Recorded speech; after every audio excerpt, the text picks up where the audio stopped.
Blackhead prevention usually works best when it is gentle, consistent, and realistic, because blackheads tend to form slowly as oil, dead skin cells, sweat, leftover product, and ordinary daily friction collect around the opening of the pore over time. So, the smartest goal is not to attack the skin, but to keep the skin calmer, cleaner, and less congested without creating fresh irritation.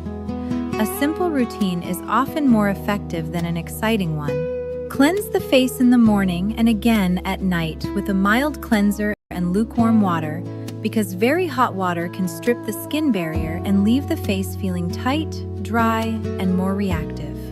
Use your fingertips rather than rough scrubs, abrasive washcloths, or stiff cleansing brushes, because blackhead-prone skin usually responds better to calm handling than to aggressive rubbing.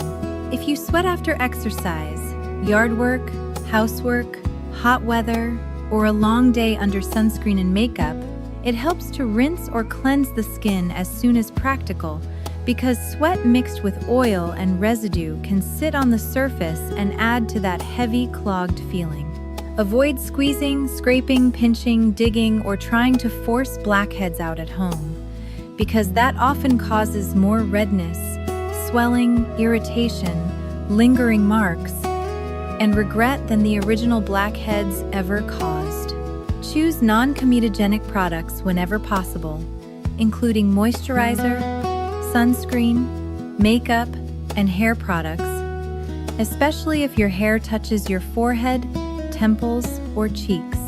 A lightweight moisturizer can help, because skin that becomes too dry often becomes irritated, and irritated skin makes people impatient, and impatient people are exactly the ones most likely to stand too close to a bathroom mirror and start making decisions they would not defend the next morning.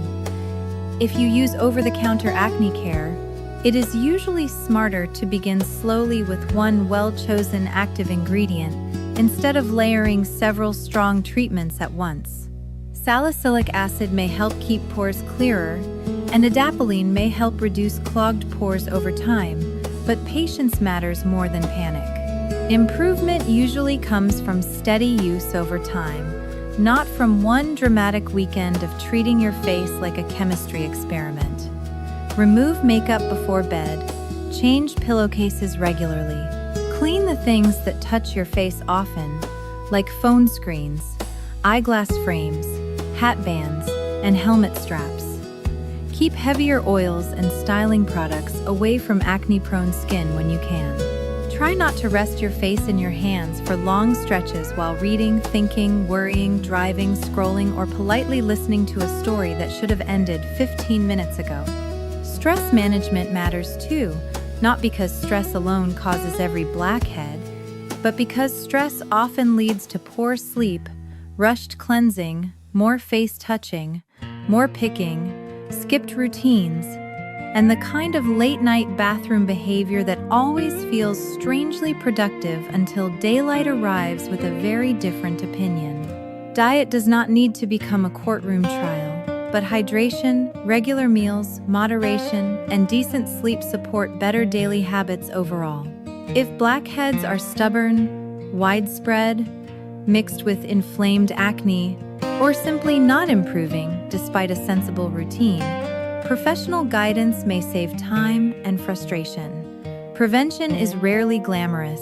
It usually looks like repeating calm habits, reducing friction, choosing products the skin can tolerate, and remembering that steady care beats dramatic interference most of the time, and that same principle, the principle that not every little annoyance deserves to be squeezed, overhandled, publicly negotiated, or turned into a theatrical emergency, would have saved Franklin Arthur Frank Malloy of Cedar Hill Village in eastern Kansas an astonishing amount of public foolishness if anyone had explained it to him before the winter he accidentally became the emergency auctioneer of the annual White Elephant Charity Night and spent 2 hours describing a ceramic goose lamp, a faux fur toilet seat cover, and one deeply suspicious fondue fountain with the grave authority of a man selling national infrastructure. Frank was 79 years old, retired after 40 years as manager of a farm supply store, and so naturally devoted to order that he once reorganized his garage shelf screws by size, head shape, and what he called probable future destiny. He lived with his wife, Judith, in a beige condo with a little front patio, 2 stubborn geraniums, a porch light that always came on slightly too early, and a hall closet where everything from umbrellas to Christmas ribbon was labeled in a handwriting neat enough to shame a bank. Judith was 76, a retired church secretary with silver hair, excellent laugh lines, and the sort of quiet precision that can stop a man from making a mistake without making him feel handled, which was fortunate because Frank required a great deal of steering and liked none of it. Cedar Hill Village was one of those retirement communities where nobody admitted to enjoying organized silliness, yet everybody somehow attended it. There was cards on Monday, Tai Chi on Tuesday, movie night on Wednesday, chili supper on Thursday, hymn sing on Friday, and once every winter the social committee hosted a white elephant charity auction in the clubhouse to raise money for the local food pantry. Residents donated odd, unused, forgotten, regretted, duplicated, or otherwise suspicious household treasures, and then spent an evening bidding on one another's former mistakes while eating cookies under fluorescent lights.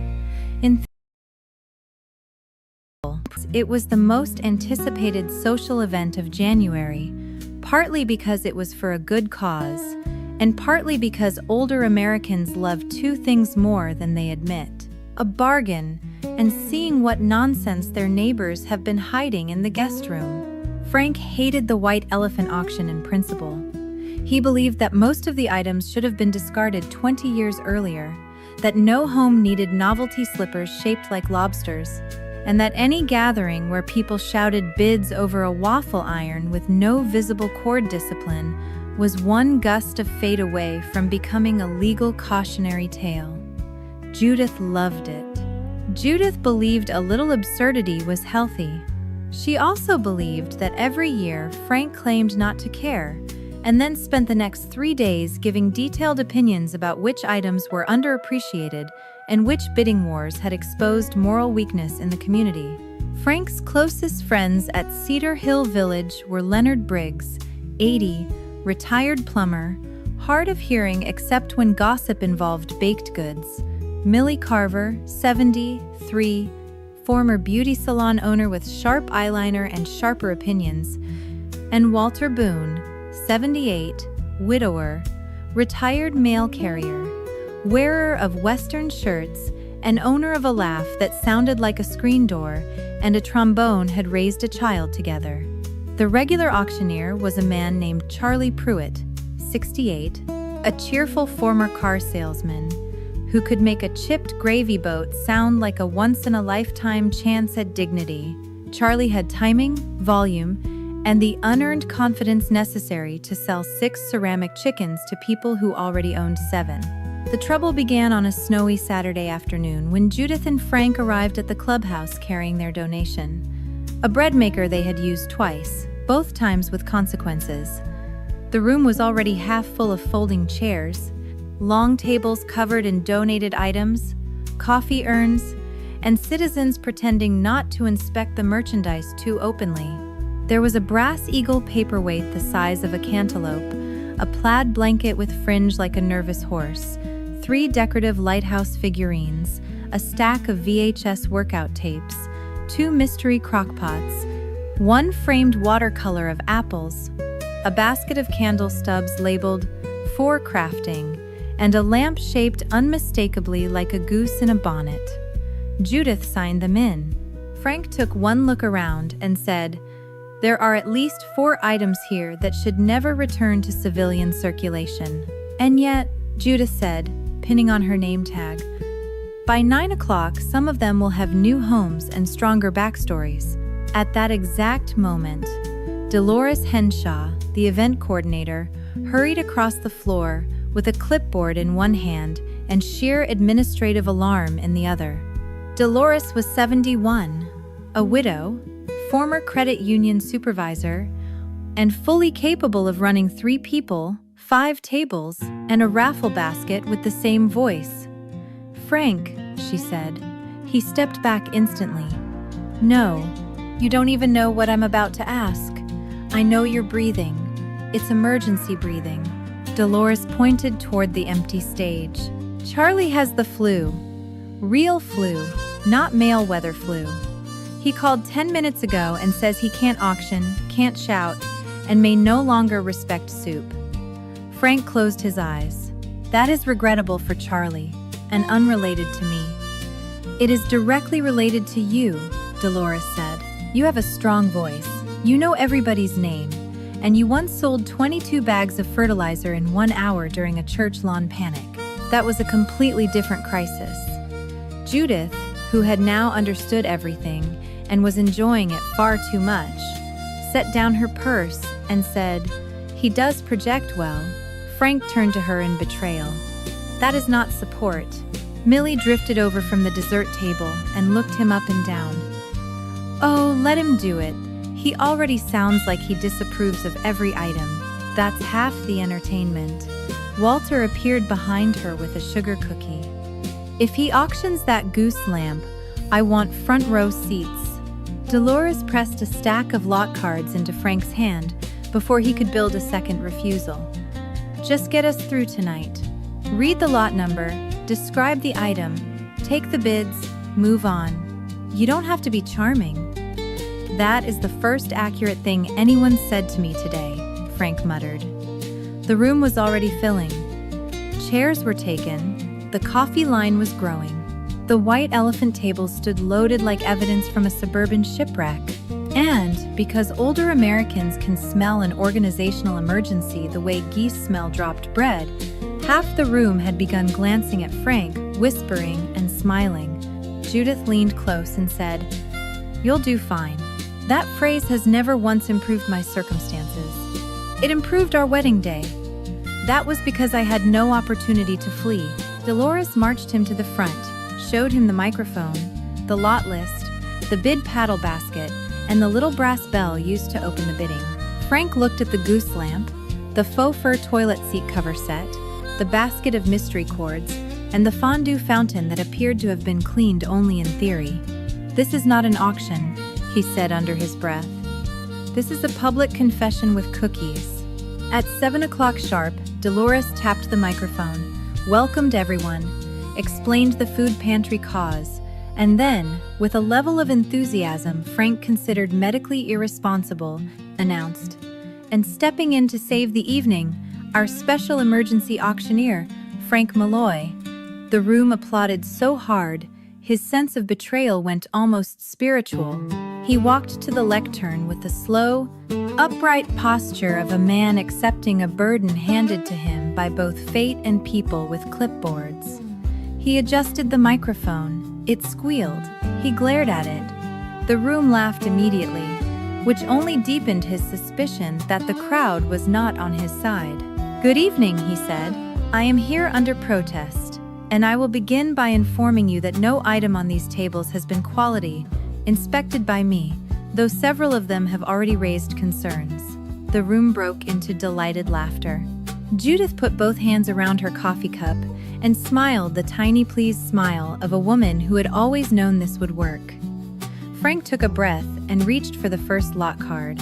"Lot number 1, he said. A patriotic wreath of uncertain year and intense opinion." He held it up.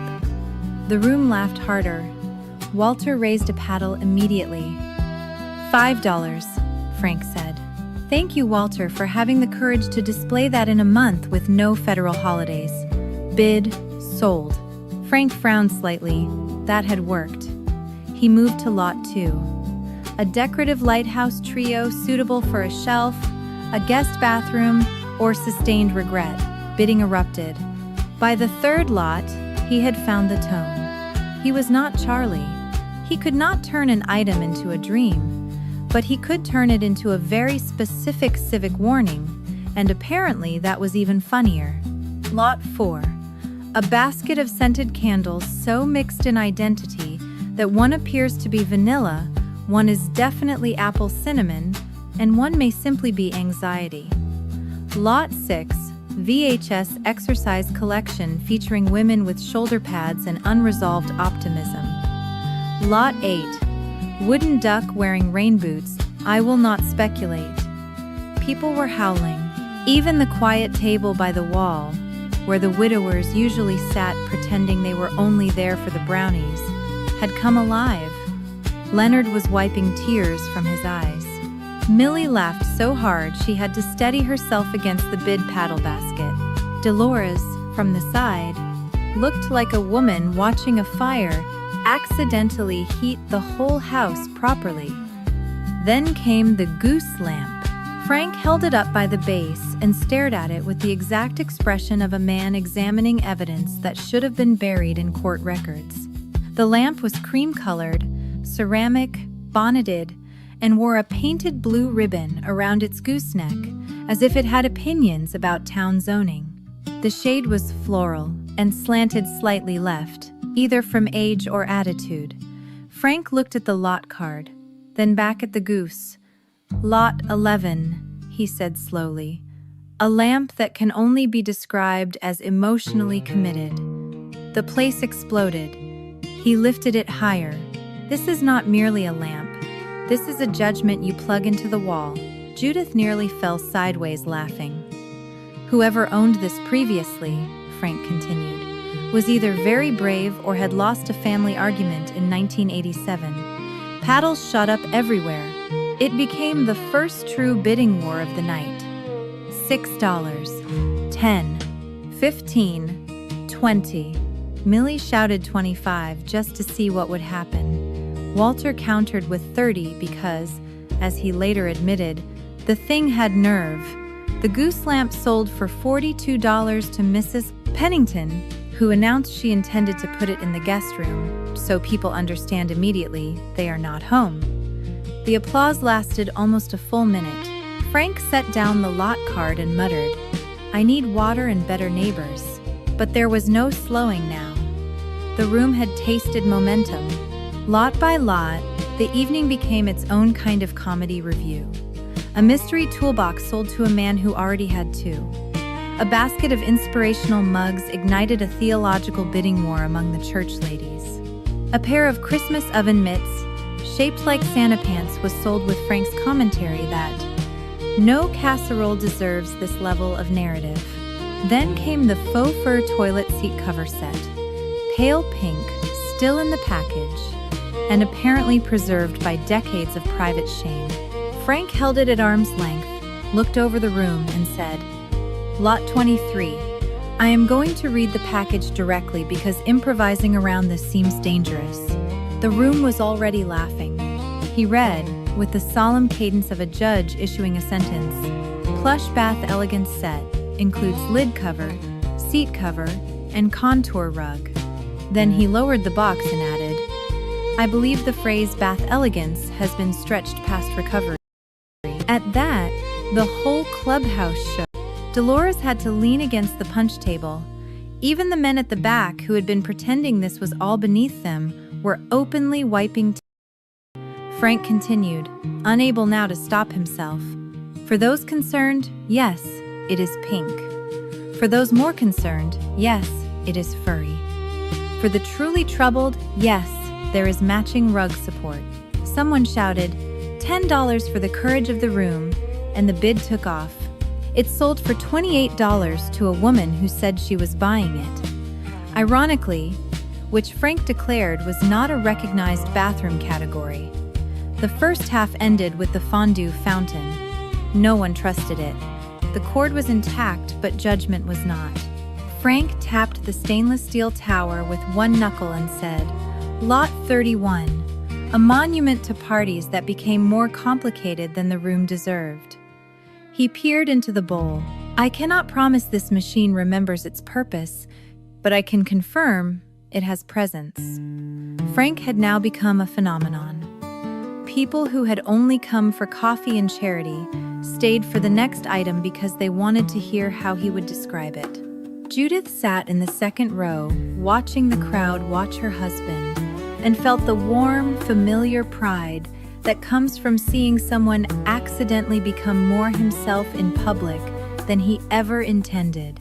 Frank was never easygoing, never breezy, never naturally theatrical, but he was dry and exact and alive in a way that ordinary politeness sometimes covered up. Tonight, because the room had cornered him, all of that had come out bright as brass. During the cookie break, residents swarmed him. "You have to do the second half. Please tell me you're not bringing Charlie back if he recovers mid-evening." I haven't laughed this hard since the bingo turkey raffle. Frank stood by the coffee urn holding a paper cup, like a man trying to disguise the fact that he was now the emotional center of a room full of retirees and novelty kitchenware. Judith walked up and handed him a lemon square. "How are you feeling?" "Like I've been drafted into decorative truth-telling." "And?" He glanced toward the stage where Dolores was already resetting lots. "And I suppose it's not the worst use of a Saturday," Judith laughed softly. "From you, that's practically a standing ovation."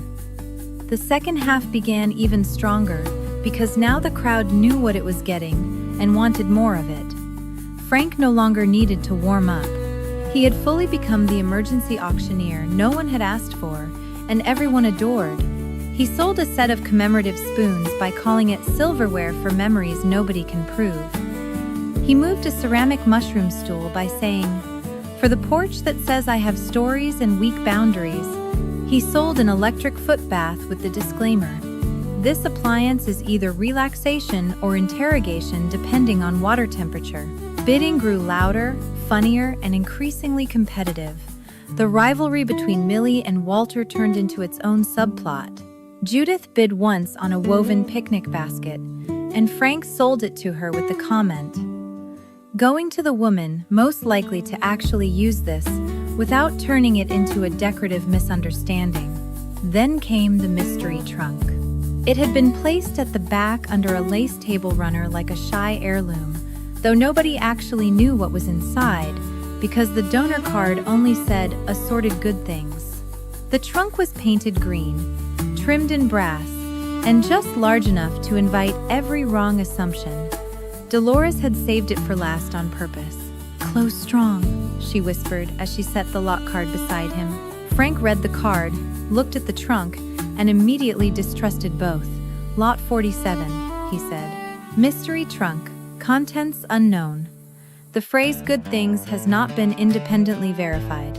The room went silent in the attentive way. Only a room full of seniors can go silent when the possibility of hidden value enters a fundraiser. Paddles lifted. $10, someone called. 15, 20. Frank held up one hand. To be clear, no one is bidding on confirmed treasure. You are bidding on suspense in a box. Bidding only got hotter. People love warnings when they think warnings are for other people. Walter went to 30. Millie went to 35, just to keep him warm. A widow from Building D, whom no one had heard speak above library level in 6 months, said 40, in a voice that made 3 men sit straighter. The trunk went to 50, then 60, then 70. Frank watched the room with the dawning recognition that he had accidentally created a gambling atmosphere around unverified household leftovers. "Ladies and gentlemen," he said, "this is no longer a trunk. This is a psychological event." The room roared. The winning bid finally came from Mrs. Delia Harmon, 82, retired school nurse, who raised her paddle and said 85 with such crisp finality